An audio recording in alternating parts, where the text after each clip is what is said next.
Hola muchachos, muy buenos días. Muy buenos días, profe, ¿cómo está? Buenos Buenos días a días. todos. Buenos días. Hola, profe, ¿cómo estás? Buenos Buenos días. días, Hola, profe. profe, buenos días, ¿cómo estás? Gracias, bien ustedes. Espero que todos se encuentren súper bien. Vamos entonces a dar inicio a nuestra clase. Hoy vamos a terminar ya la clase sobre historia de Colombia.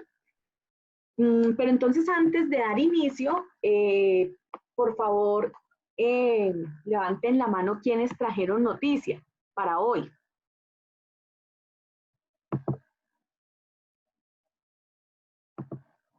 Mientras tanto, yo voy descargando aquí el listado de asistencia.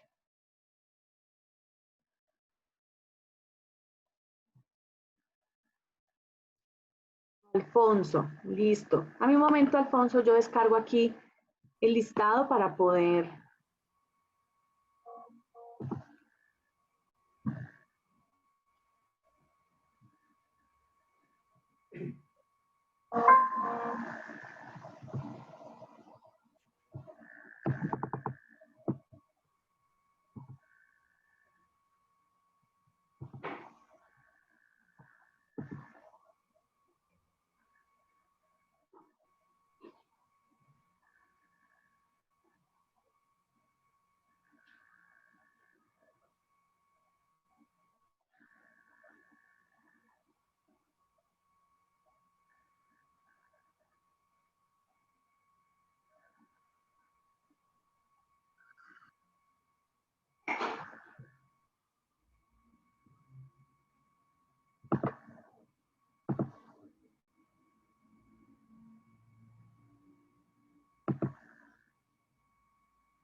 Muy bien. Entonces, Alfonso, Benilda y Araña. Un momentico, por favor.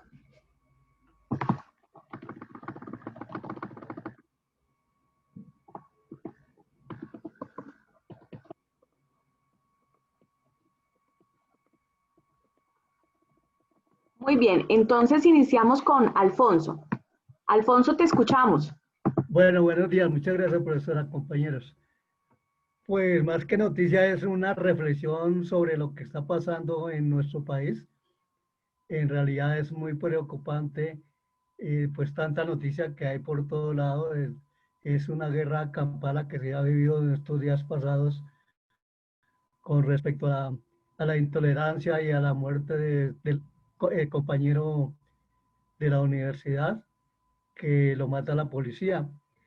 Y pues obviamente esto surge de una represión terrible, tanto que como quemaron todos los centros de atención de la policía, o pues no todos, sino como unos 60, pues la policía a todos aquellos que han capturado en esas manifestaciones los han llevado a unas bodegas pues que no se sabe de quién son y cómo son, y allí los mantienen encerrados. Aún todavía, hoy están en esos procesos y no dan información ni a los abogados que van allá a solicitar la entrevista de quienes están ahí encerrados.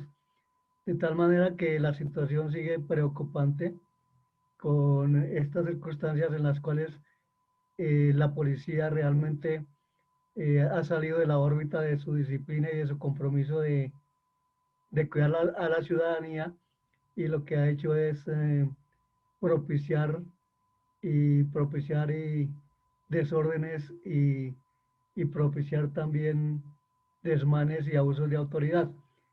Tanto es así que pues hace 4 días en Cartagena el alcalde en una manifestación tuvo que salir con la comunidad como garante para que las protestas se llevaran pacíficamente. Y cuando nuestra policía intervino, pues el alcalde tuvo que acudir a su autoridad para informarles que se alejaran del lugar, que él es el jefe de la policía, que tenían que obedecerlo porque estaban torpedeando y agitando, digamos, provocando a la comunidad y eso resulta como un hecho totalmente violento. Y entonces hoy hay el debate de qué vamos a hacer con la policía, que hay que reformarla, que hay que educarla, y nosotros como estudiantes de Derecho, pues debemos contribuir a que realmente haya un debate grande nacional para efectos de reformar estas doctrinas internas de la policía y que ellos fueron constituidos para cuidar a la ciudadanía, más no para atacarla. En realidad es un tema muy preocupante, entonces esa es la noticia que traigo hoy y la reflexión que tengo que hacer. Muchas gracias, profesor. Alfonso, gracias. Te hago una pregunta. Gracias por la noticia. ¿Tú estarías de acuerdo en que la policía se vuelva un cuerpo civil y que pase al Ministerio del Interior? Mi doctora, la policía siempre ha sido cuerpo civil desde cuando Juan Marcelino Gilibert, un francés, la creó. Lo que pasa es que en el transcurrir de los tiempos, digamos que la policía fue adquiriendo un estatus como militar, pero para efectos de que los gobiernos de turno, al verse, al verse mermados en el ejército, entonces acudieron a la policía y a la policía pues no le han entrenado como el ejército, pero sí le han dado arma de dotación de largo alcance, por lo que eso está prohibido en la Constitución y en la ley, de tal manera que la policía tienes que volver a su redil porque ellos en ningún momento son cuerpo militar, son civiles que están prestando un servicio de tipo de cuidar a la ciudadanía. Ese es realmente lo que ocurre. Gracias. Muchas gracias a ti por tu apropiada participación, Alfonso, muy amable. Así es, desafortunadamente lamentamos estos desmanes, estos abusos de poder. Ojalá pues que haya una reforma profunda de institución, también el tema del ingreso de los policías a la institución hay que revisarlo, eso debe tener unos filtros muy exigentes porque efectivamente ellos están es para tratar de garantizar la convivencia social, para tratar de garantizar y proteger la vigencia de los derechos humanos. Indiscutiblemente así es. Muchas gracias, Alfonso. Vamos con la noticia de Benilda. Sí, profe. Buenos días, profe. Buenos días, compañeros. La noticia la saqué del periódico El Tiempo. Es una noticia que se basa, la titula Paneleros harán vaca para enfrentar patente que los dejarán sin dulce. Bueno, esta noticia surge tras un trámite de patente que está ante la Superindustria y Comercio, que hicieron una solicitud para patentar la producción de panela. Entonces, ante eso, la comunidad panelera se ha unido para ir en contra de la patente, que sin duda, pues en este caso sería una patente de origen. Pues ellos, los señores que radicaron la patente podrían argumentar que la patente es una panela, no sé, no conozco, pero esto como para no leer la noticia. Entonces, que la panela se daría en únicas regiones del país como patente de origen, pero ellos argumentan que si la llegan a patentar existen otras regiones del país donde también se produce la panela, entonces se estaría yendo en contra de los derechos laborales y mínimos vitales de ellos. Ese es el resumen de la noticia como tal. Entonces, mira, a ver si te entendimos. Es un grupo de paneleros que están reclamando como si por el producto. Sí, señora. Bueno, entonces me permito leer. El dulce sabor de la panela que acompaña a los paneleros colombianos está pasando por sinsabores sobre polémica jurídica alrededor de un producto que sale de la caña. La divergencia se centra en la solicitud de una patente que se tramita ante la Superintendencia de Industria y Comercio. El Ministerio de Agricultura informó que no apoya la producción para patentar producción de panela. En comunicado, la Asociación de Cultivadores de la Caña dice que no se involucra en producción de panela. Dignidad Agropecuaria señala que se afectarían 350.000 familias al acceder a la patente. La petición fue radicada por el ingeniero Jorge Enrique González, quien se sustenta en un proceso de investigación de varios años y ya tuvo la patente en Estados Unidos. El presidente de Fedepanela, Carlos Fernando Mayorga, dijo que si bien se le aseguró que el producto no se vendería en Colombia, el pedido de patente sigue ante la Superintendencia de Industria. La Junta Directiva de la Federación es una reunión con expertos del país. Decidió que es necesario presentar la oposición a la petición en Colombia y no solo eso, sino extender su asociación jurídica a otros países donde los grandes, medianos y pequeños productores de panela han ganado a punta de iniciativas, esfuerzos, sacrificios y abrir mercado. Los mercados de más crecimiento se localizan en Estados Unidos y en Europa. El tema ha generado su pronunciamiento. Azocaña informó que el señor González Ulloa, a título personal y por cuenta propia, ha divulgado ampliamente a través de diferentes canales las propiedades que tendría este endulzante, lo que ha ocasionado el pronunciamiento de varias organizaciones del sector panelero, quienes han expresado su preocupación por la solicitud de dicha patente.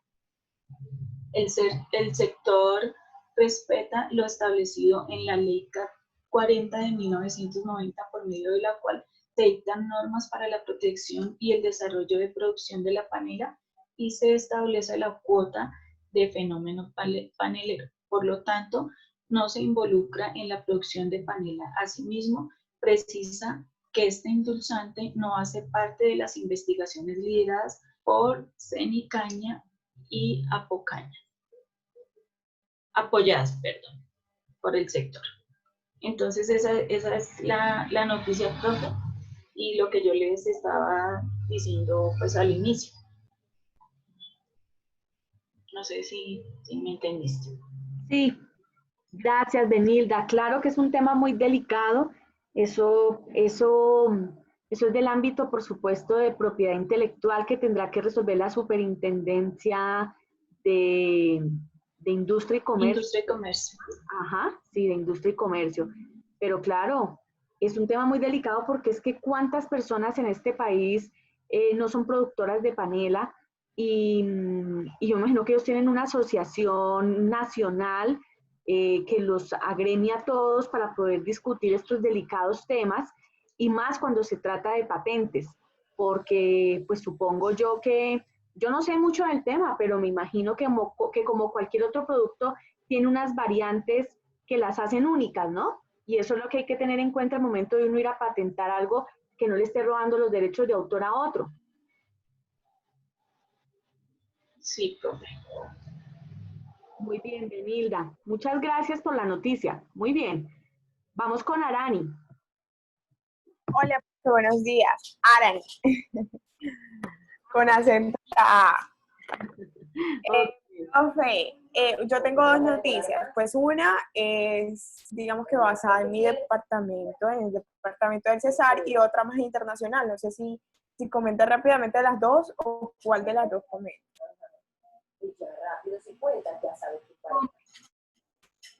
Comenta las dos. Claro que sí. Bueno, listo, sí, señora. Entonces, voy a iniciar con la de mi departamento. Estamos hablando de que existe una alerta por Ecopetrol por aumento de válvulas ilícitas. Se dice que existe un hurto entre transporte de contrabando en sectores específicos del territorio nacional. Pues esto digamos que comprende todo el departamento del Cesar, incluso vías de Atanque, Germania, entre otros tipos de corregimientos. y dice que la empresa Ecopetrol durante los primeros 8 meses del año ha retirado aproximadamente 895 válvulas ilícitas en sus ductos, por donde sacaban hidrocarburos. Entonces, en el departamento del Cesar hay cierta preocupación por esto, porque digamos que la coalición de las válvulas ilícitas está en aumento en comparación del año pasado o los años anteriores. Y para el mismo periodo se han detectado, digamos que el año pasado se detectaron aproximadamente 747 conexiones ilegales, mientras que en este año ya van 895. Entonces, los cálculos de la empresa cuentan con o sea, mayoría en ciertos municipios sobre este tipo de válvulas ilícitas. Entonces estamos llamando, digamos así, la atención, porque Ecopetrol es una empresa, como bien lo sé, alrededor de las fechas, alrededor de todos los años, ha demostrado que es una empresa, entre comillas, digamos que legal. Entonces, esto es un llamado a todas las personas para que por favor, digamos que se comprometan con el trabajo y no se desvíen de su principal comportamiento hacia la empresa, ¿me van a entender? Entonces, eso más que todo. Entonces,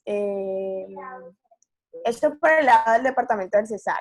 Espérame un momentico, Arani. ¿Las conexiones son de qué? ¿De gas? ¿Te entendí? Sí, señora. De hidrocarburos. Sí, señora. Pues, no únicamente de gas, sino que es que eso tiene muchas conexiones. Incluso, no sé si usted conoce la empresa Drummond LTA, que saca carbón, ¿sí? Entonces, ellos tienen toda conexión. Entonces, ahorita Ecopetrol es la única que ha encontrado este aumento de válvulas ilícitas, pero por detrás nos estamos dando cuenta que Drummond está, digamos que, enriqueciéndose de este tipo de actos ilícitos por parte de esta empresa. ¿Sí? ¿Qué otra cosa? Eso es más que todo por el lado del departamento del Cesar. Okay. Porque pues yo vivo en Valledupar, entonces digamos que es algo importante a nivel del departamento del Cesar, porque nosotros somos los que aportamos, o la mayor, ¿cómo se dice?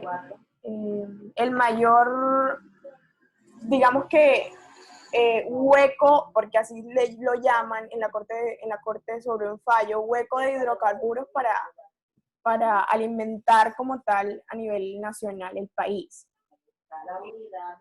Por otro lado está el tema de la migración en Estados Unidos.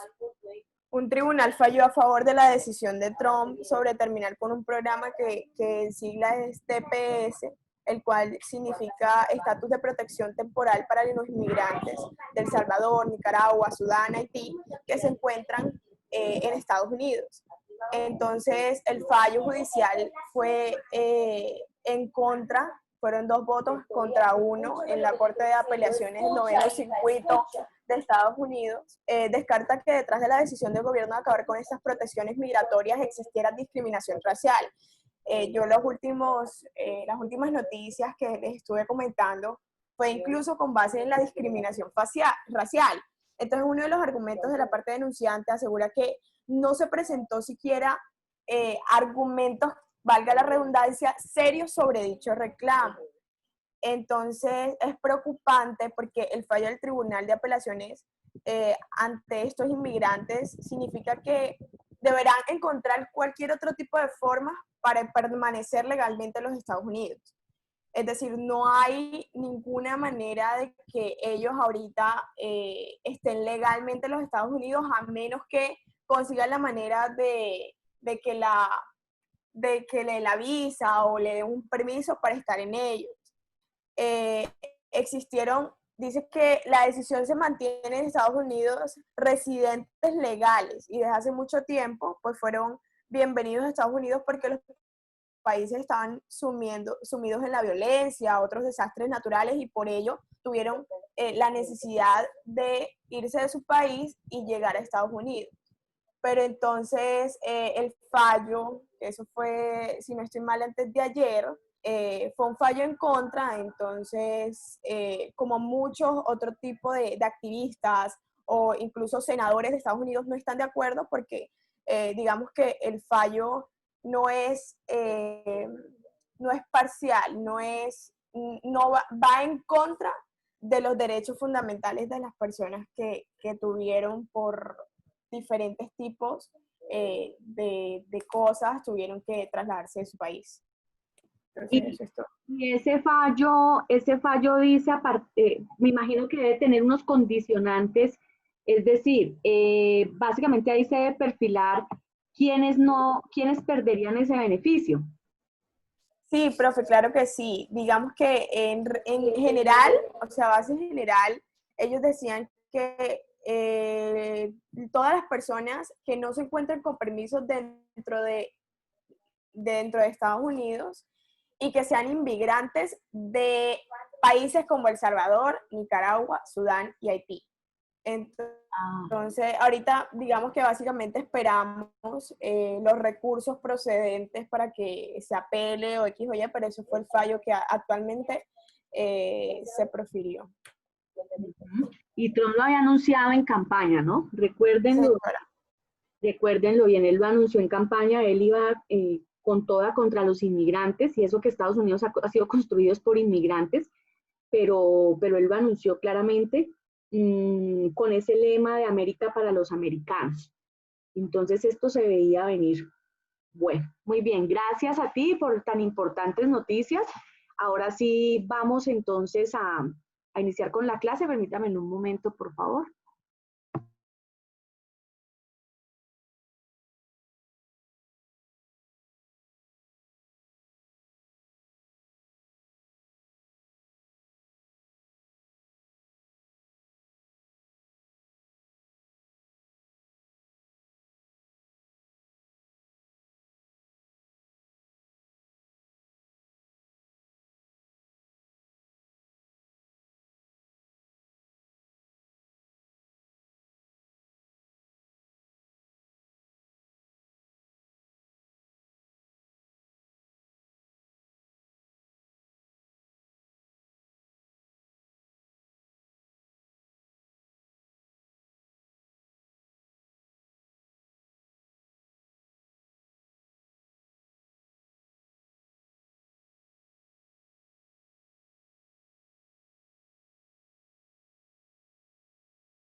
Con ustedes habíamos quedado hasta la hegemonía conservadora, ¿cierto?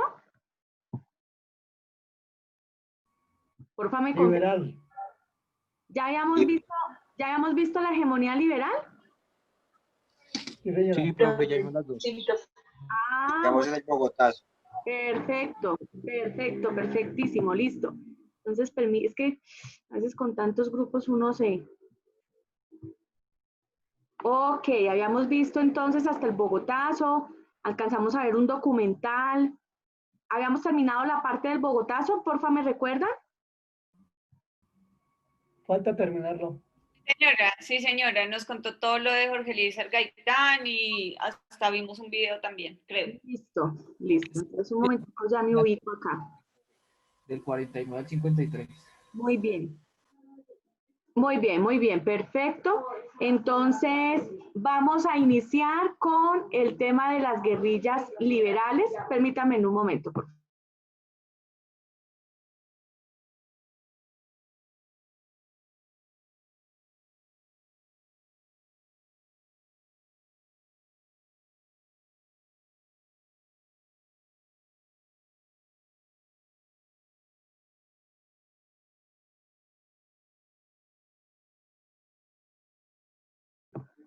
Por favor, ¿me confirman si están viendo las diapositivas?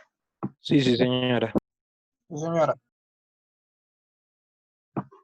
Bueno, muy bien, listo. Entonces, muy bien. Viene, después del Bogotazo, viene el gobierno de Laureano Gómez. El gobierno de Laureano Gómez, básicamente hay que decir aquí lo siguiente. Permítame un momento, yo busco aquí algo. Permítame un momento, por favor.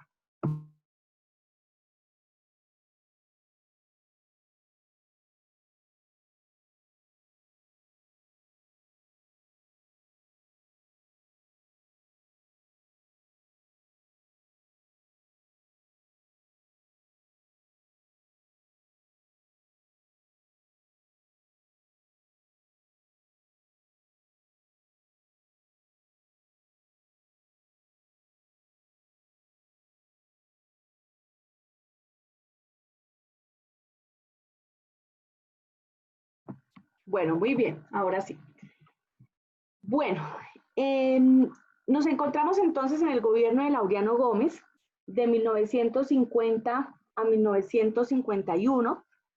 En su gobierno aparecieron las primeras guerrillas liberales, guerrillas que se forman precisamente por un señor llamado Guadalupe Salcedo, quien decide armarse porque definitivamente pues está en oposición a los gobiernos conservadores, muchos de ellos pues muy radicales, ¿no?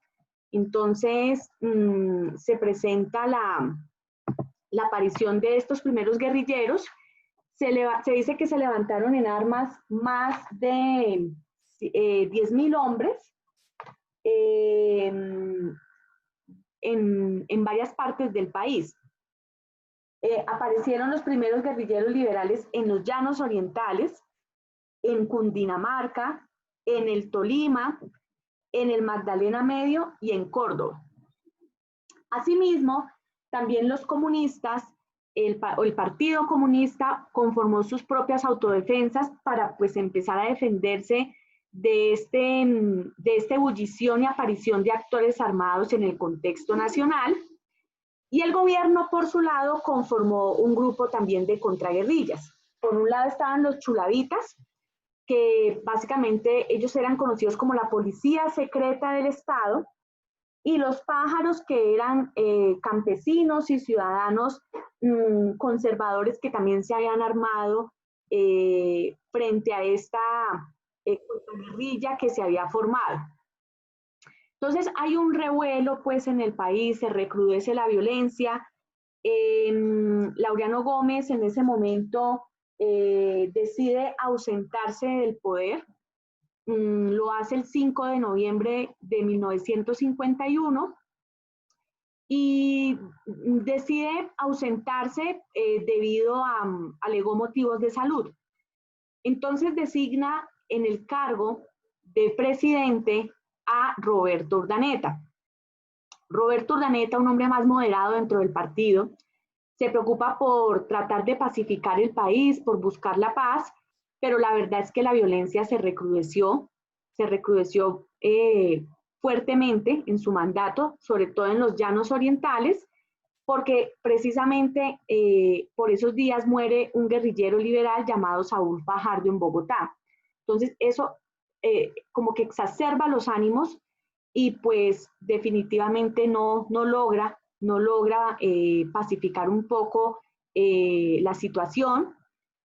Y eso da pie a que en 1953 Laureano Gómez quiera volver a reasumir el poder. El presidente designado, como les había dicho, Roberto Urdaneta, decide cederle el cargo, pero el general Rojas Pinilla, en ese momento, que estaba pues al frente de las fuerzas militares, le insiste a Urdaneta de que no le permita retomar el poder al presidente Laureano Gómez, porque pues desafortunadamente él, por ser tan radical en sus ideas, no era garante de que pudiera pacificar el país en esos momentos tan delicados de orden público. Entonces, ¿qué pasa ahí? Pues él no acepta, Roberto Urdaneta no acepta, dice que no, que él le va a entregar el poder a Laureano Gómez, y ahí es cuando entonces el general Rojas Pinilla y la Junta Militar le dan golpe de Estado a Laureano Gómez. Entonces se instala la Junta Militar del 53 al 57 y no les va mal, ellos logran o tienen varios logros para el país. Se destaca, por ejemplo, la construcción del Aeropuerto Internacional El Dorado, la construcción del Hospital Militar, la construcción de la calle 26, la construcción del Centro Administrativo Nacional CAN, donde hoy tienen lugar la mayoría de ministerios. Con Gustavo Rojas Pinilla se empieza una despolitización también de la policía, precisamente porque pues eso también era lo que estaba recrudeciendo la violencia en ese momento.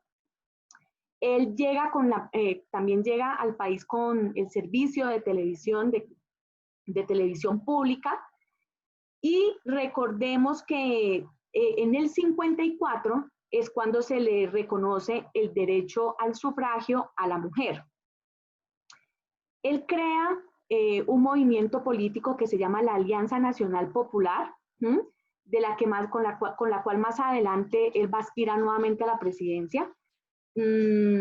Y bueno, la Asamblea Nacional en ese momento lo reitera nuevamente en el poder. Entonces, pues él está allí por la aprobación de la Asamblea en su reelección en el 54. La oposición, en cabeza de los conservadores, empieza pues a acusarlo también de una serie de cosas. Dicen que él se le acusa de censura porque cualquier medio de comunicación que hablara mal del establecimiento era cerrado. También se le acusa del aumento de los impuestos, de un exacerbado aumento de impuestos. También lo acusan de haber saqueado el oro y el platino y habérselo entregado a Estados Unidos. Y bueno, entonces pues desafortunadamente todo esto sucede. Definitivamente pues se inicia un paro cívico muy fuerte en el 57, que lo hace sobre todo la clase empresarial del país y la clase política, y es así como él tiene entonces que renunciar al mandato, y entonces ahí es cuando nace el Frente Nacional. Nace el Frente Nacional caracterizado pues por el pacto de Benidorm, así se denomina. Este es un pacto que firman Alberto Lleras y Laureano Gómez, en donde prácticamente acuerdan una alternancia en el poder de los dos partidos, y y pues tenía como varios condicionamientos. El primero de ellos es que el candidato presidencial que se fuese a elegir tenía que ser producto de un consenso bipartidista. En segundo lugar, la distribución burocrática en las 3 ramas del poder público, la distribución igualitaria de curules parlamentarias, es decir, en Cámara y Senado, el pacto de que no podrían participar otras fuerzas políticas en la vida republicana, y entonces pues esto es lo que permite o cataliza la aparición de varios grupos guerrilleros.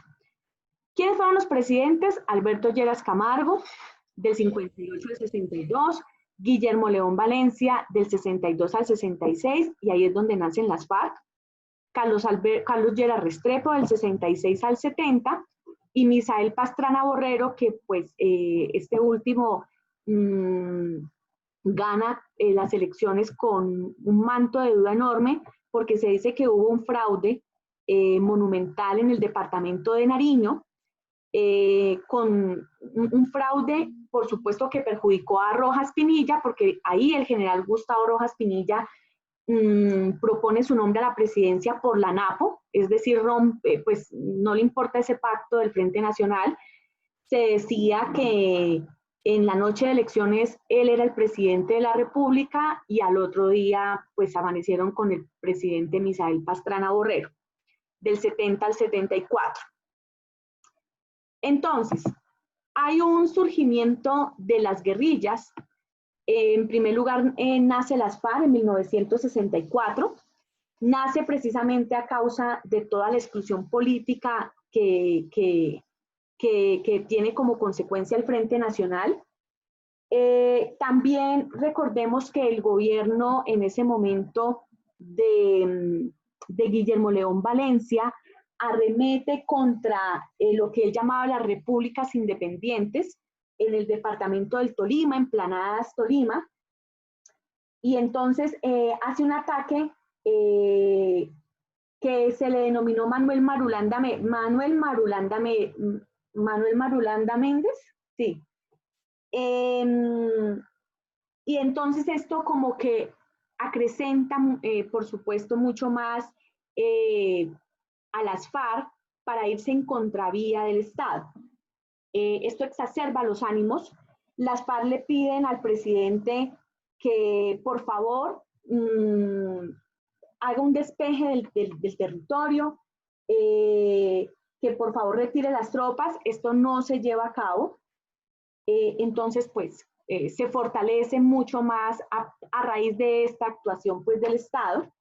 Ellos le presentan al gobierno una propuesta de reforma agraria, todo enmarcado dentro de una filosofía marxista-leninista que apoya una distribución más equitativa de la tierra, que apoya, por supuesto, un patriotismo hispanoamericano, una integración hispanoamericana, y por supuesto, pues que tiene como ideólogo de cabecera a Carlos Marx con el tema de la no presencia de clases sociales y más bien una dictadura de clases. Luego viene el ELN en 1964. El ELN surge cuando numerosos movimientos religiosos y estudiantiles precisamente se venían inspirando en la Revolución Cubana. Se conforma un grupo de 18 estudiantes universitarios que se denominaron la Brigada Pro Liberación José Antonio Galán. Recordemos que José Antonio Galán fue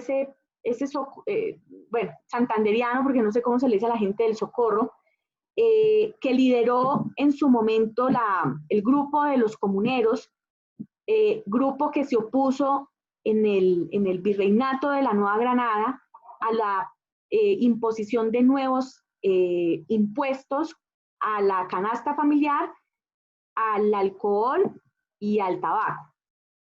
Él hace una lucha vehemente para que pues no se tribute así a la gente y muere con cadena perpetua.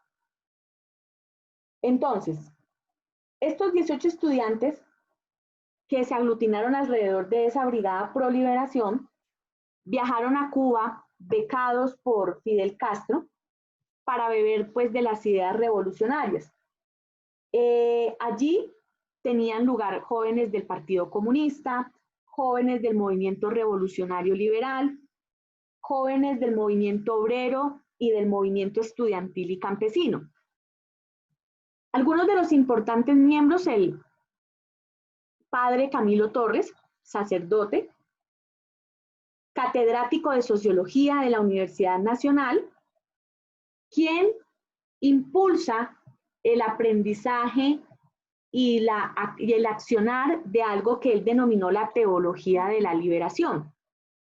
Básicamente esa teología de la liberación decía tiene dos premisas. La primera es que los pobres deben ser el centro de atención de cualquier gobierno. Y segundo, que la ciudadanía tiene que liberarse de yugos, de imposiciones, y que lo que tiene que hacer es tomar conciencia para luchar precisamente contra esa explotación y contra un mundo mucho más libre. También de ideología de extrema izquierda, marxista-leninista. Luego viene el EPL en 1967. Recordemos que ellos fueron el brazo armado del Partido Comunista, también con una ideología marxista-leninista. Todos ellos, sobre todo, muy concentrados en la distribución de la tierra, porque para ellos ahí es donde radica la mayor desigualdad de un país.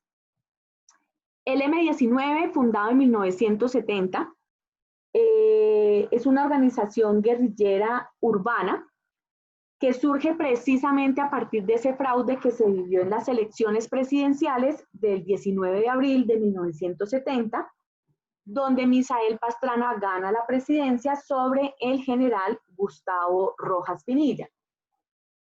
Su ideología es más una ideología que apela al nacionalismo, al socialismo democrático, básicamente donde la economía es mixta, es decir, donde hay algo de capitalismo, pero un capitalismo conducido o liderado por el Estado, y donde se propugna por un estado de bienestar, un estado de bienestar que trabaje centrado en los derechos humanos, un estado social de derecho, decían ellos en ese momento, un estado que defendiera la democracia y un estado que regulara lo económico. Es decir, ellos no creían en esa tesis de los neoliberales de que la economía tiene que estar al vaivén de la oferta y la demanda y que el Estado no puede intervenir. ¿Por qué? Porque lo que afirmaban era que desafortunadamente los actores económicos también abusan de su poder, y pues allí es donde se necesita claramente la intervención del Estado para regular las relaciones económicas. Y por último, Quintín Lame. El Quintín Lame, que nace en 1984, es un grupo guerrillero indígena que toma su nombre precisamente del líder indígena caucano, Quintín Lame Chantre. Se caracterizó por defender sobre todo la cosmogonía de los grupos indígenas. Reclamaba mucho que los gobiernos reconocieran esa multiculturalidad en el país. También lucharon por la lucha por la tierra, por el acceso a la tierra y por una distribución también más equitativa, donde ellos fueran parte, por supuesto, de esa repartición para cuidar la tierra, que es lo que tienen en su cosmogonía. Luego viene la aparición del narcotráfico. El narcotráfico que surge en los años 70 marca una época de violencia tenaz en nuestro país. Básicamente surge a finales de los 70 y 80, perdón, con la bonanza marimbera. Se dice que el origen de esa bonanza tiene lugar con los cuerpos de paz de paz de Estados Unidos, quienes traen la semilla de marihuana. Y el centro de producción se vuelve la Sierra Nevada de Santa Marta. Posteriormente, eso evoluciona hacia la coca, hacia finales de los 80, inicios de los 90, empieza la comercialización fuerte de la coca. Ahí es donde aparecen los primeros capos, llamados los mágicos, porque inciden de una forma muy directa en las campañas políticas para que pues, no haya ningún tipo de revés con este grupo narcotraficante, y también empiezan a financiar políticas de orden social para ganar legitimidad en el pueblo. Entonces aparecen los carteles de Cali, el cartel de Medellín. Entonces por eso es que conocemos a los famosos Rodríguez Orejuela, Carlos Leder, Pablo Escobar, etcétera, etcétera. Consecuencias del narcotráfico, pues una violencia atroz. Quien se opusiera a esta forma de producción sencillamente lo mataban. Casos relevantes, el de Guillermo Cano, el director del Espectador. Recordemos el atentado al Espectador.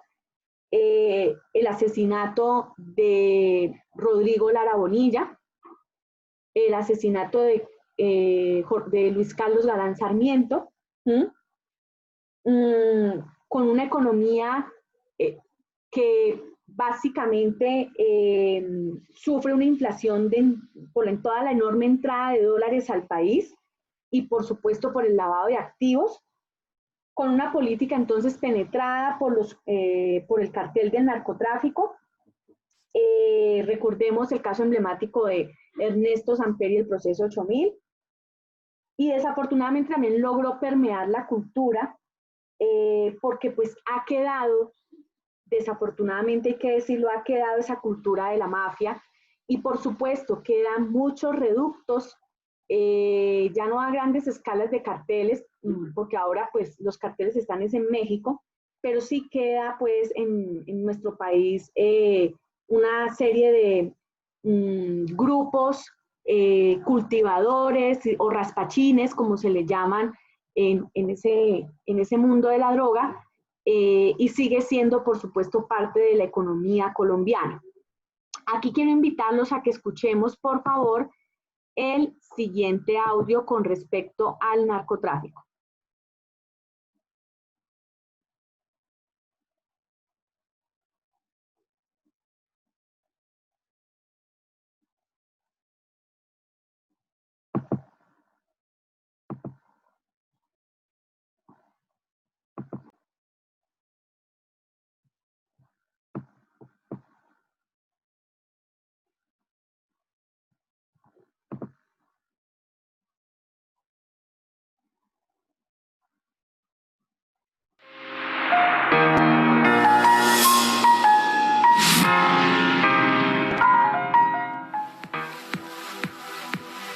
Bienvenidos a la temática el narcotráfico.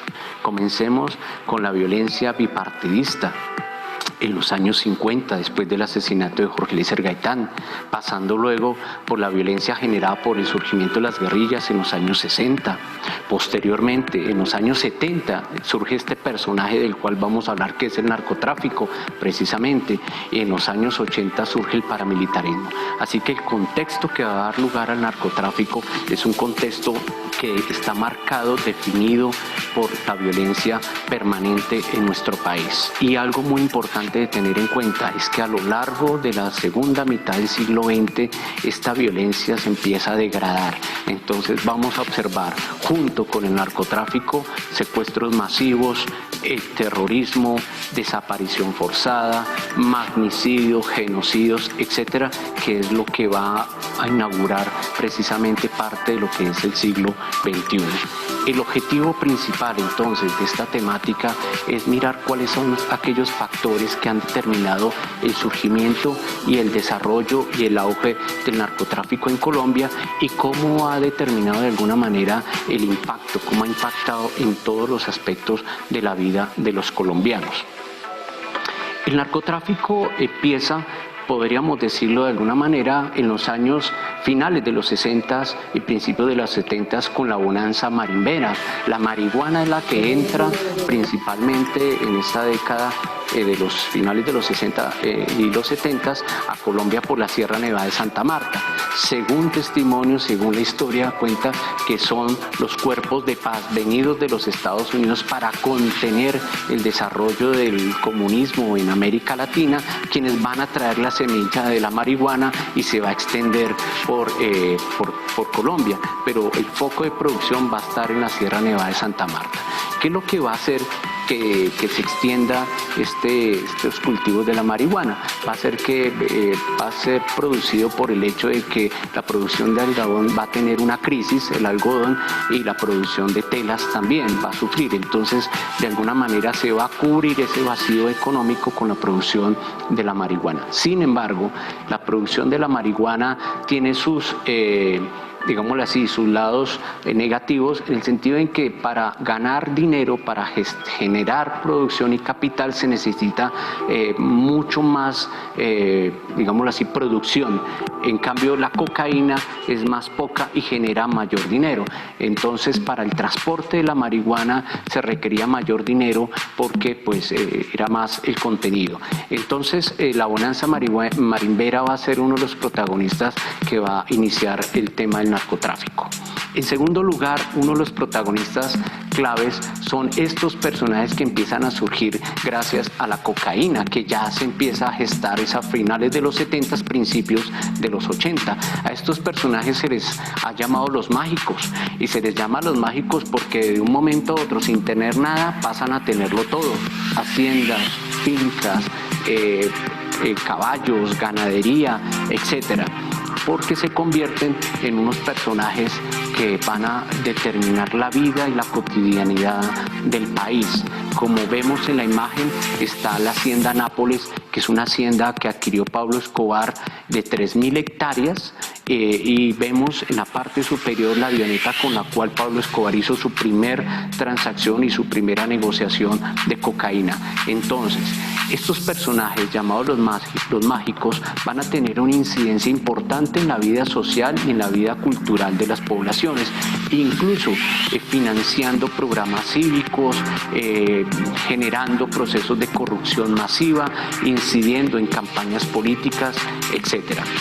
Los carteles, de alguna manera, ya para los años 80 se convierten en la forma y en la consolidación económica de la producción de la cocaína. El cartel de Cali y el cartel de Medellín van a ser los grandes protagonistas, con Carlos Leder, Pablo Escobar, con los Rodríguez Orejuela y con el clan de los Ochoa. Van a ser los protagonistas de esta historia del narcotráfico en Colombia. Algunos capturados y llevados a extradición, y otros dados de baja pues, en un proceso pues, de captura. Tranquilandia se convierte en una etapa crucial en esta época y en esta historia del narcotráfico. Tranquilandia va a ser, digámoslo así, la apoteosis de la producción de la cocaína. En 1984, el gobierno de Colombia logra detectar uno de los laboratorios más grandes, más importantes de producción de cocaína en Colombia, con alrededor de 9, 8 pistas de aterrizaje, alrededor de varios pues, laboratorios, y una producción de toneladas, cantidad de toneladas de producción de cocaína. Cuando los agentes del Estado logran detectar Tranquilandia y logran detener su producción, es ahí cuando se empieza a dar un terrorismo masivo por parte de los carteles como una forma de venganza respecto a este hecho. Las consecuencias del narcotráfico, en primer lugar, son la violencia, los asesinatos de personajes que van a denunciar la influencia de los carteles de la droga en la política, sobre todo. Tenemos el caso de Guillermo Cano, director del Espectador, que fue asesinado. Y también tenemos a Rodrigo Lara Bonilla, el primer asesinado después de lo que fue Tranquilandia, de la detección de Tranquilandia. Ministro de Justicia Rodrigo Lara Bonilla, que había denunciado la influencia de Pablo Escobar en la política. Entonces, la influencia del narcotráfico en la economía colombiana es muy importante tenerla en cuenta porque esa influencia va a transcurrir todo el resto del siglo XX. Tenemos una alta inflación producto de la entrada masiva de dólares, un alto lavado de dinero, lavado de activos que va a implicar la compra de equipos de fútbol como en este caso Millonarios o el Nacional con Pablo Escobar, Millonarios Gonzalo Rodríguez Gacha, si se apropia de este equipo, lavado de activos, compra de grandes haciendas, sobornos. Entonces la economía colombiana se va a ver permeada por los dineros del narcotráfico, por ejemplo con la industria de la construcción. Estos personajes como Pablo Escobar van a influenciar la vida de las comunidades, fundando barrios, por ejemplo, y ganándose el afecto y la amistad de los pobladores. Entonces, la consecuencia en la política son varias, muy importantes. Primero, la corrupción, la infiltración en campañas políticas, el asesinato, genocidio y de líderes políticos importantes, incluso de opinadores de la prensa, muy importantes también, el soborno a candidatos presidenciales, en este caso influenciados por el cartel de Cali. Se considera que la campaña de Samper estuvo influenciada por el cartel de Cali, entonces tenemos ahí el proceso 8000 y otra serie de características e influencias más en la vida política. En la cultura, hay una película muy importante que recomendaría, que es Rosario Tijeras, donde se ve la influencia del narcotráfico en la vida cultural de las zonas, sobre todo más marginales, en este caso las comunas de Medellín y otra serie de comunas como en Cali, donde se empieza a gestar un conjunto de jóvenes dedicados al sicariato, que quieren ganar dinero fácil, que quieren tener un estatus de vida mucho más alto, y empiezan a adquirir unas modas y empiezan a adquirir unas formas de hablar que algunos le denominan el parlache. En este caso, el narcotráfico va a incidir también en otras músicas que empiezan a escucharse con más fervor acá en el país, como los corridos, por ejemplo, como la música norteña, y de alguna manera el estatus y la forma de vida que adquieren estos capos llamados patrones, y que se convierten de alguna manera en estilo de vida que va a incidir en las personas y en un modelo de vida, va a ser muy importante para la transformación cultural de la sociedad colombiana. Algunas conclusiones.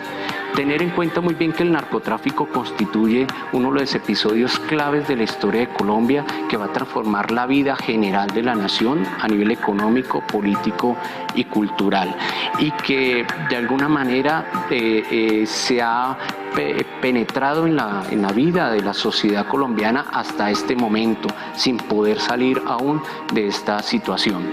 Una recomendación sería que empezáramos a analizar las posibilidades de solucionar este flagelo, y que desde la universidad gestionemos los debates y las reflexiones para poder alcanzar salidas a esta situación.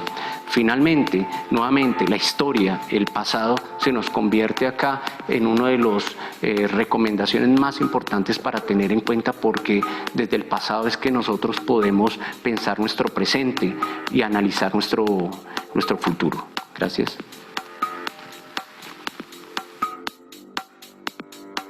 Bueno, muy bien.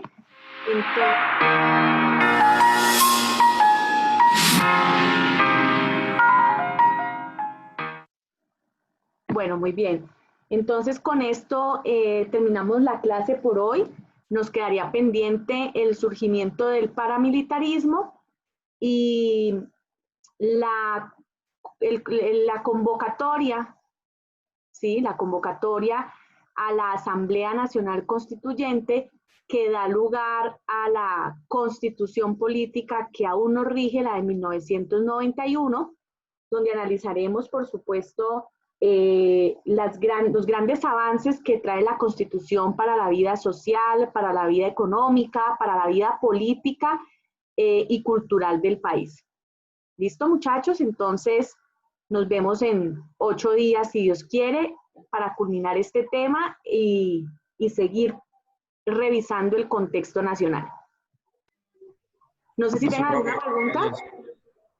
No, ninguna. No, profe, muchas gracias por todo. Gracias, Muy bien. profe. Gracias, Bueno, profe. Hasta un luego. abrazo, que estén muy bien. Nos vemos en 8 días. Chao, profe, gracias. Chao.